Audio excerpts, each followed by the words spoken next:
పల్లవి ప్రశాంత్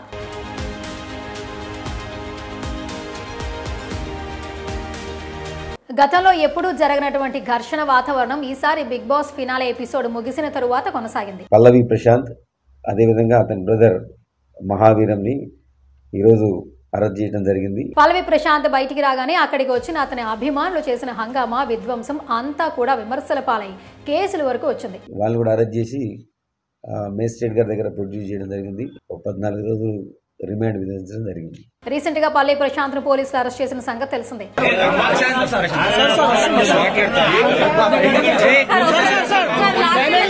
ప్రభుత్వ ఆస్తుల ధ్వంసం కేసులో అరెస్ట్ అయిన అతనికి 14 రోజుల రిమాండ్ విధించినట్లు జూబ్లీ హిల్స్ ఏసీపీ హరిప్రసాద్ స్పష్టం చేశారు. ప్రశాంత్ తమ్ముడు మహావీరేశం కు కూడా 14 రోజుల పాటు రిమాండ్ విధించినట్లు తెలుస్తోంది.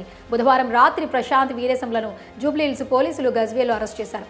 అనంతరం హైదరాబాద్ కు తరలించి విచారించారు. తరువాత న్యాయమూర్తి ఎదుట హాజరుపరచగా రిమాండ్ విధించారు. జడ్జి రిమాండ్ విధించడంతో ప్రశాంత్ వీరేశంలను హైదరాబాద్ లోని చెంచల్గూడ జైలుకు తరలించారు. త్వరలో కస్టడీలోకి తీసుకుని పోలీసులు విచారించే అవకాశం ఉంది.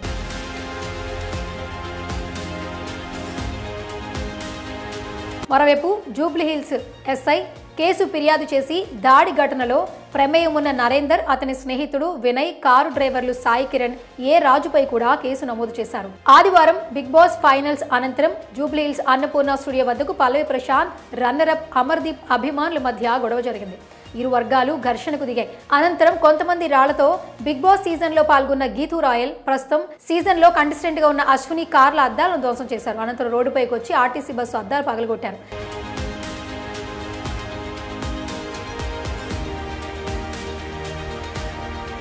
బిగ్ బాస్ 7 లోకి కామన్ మెన్ గా అడుగుపెట్టి పల్లవి ప్రశాంత్ అసాధారణ ఆటతో ఫైనల్ కు చేరాడు. భారీగా అభిమానులను సొంతం చేసుకున్నాడు. ప్రశాంత్ తన యూట్యూబ్ ఛానల్ ద్వారా రైతులు చూసే కష్టాలను ప్రజలకు చూపించాడు. దీంతో అతను బిగ్ బాస్ హౌస్ లోకి అడుగుపెట్టి విజేతగా నిలిచాడు.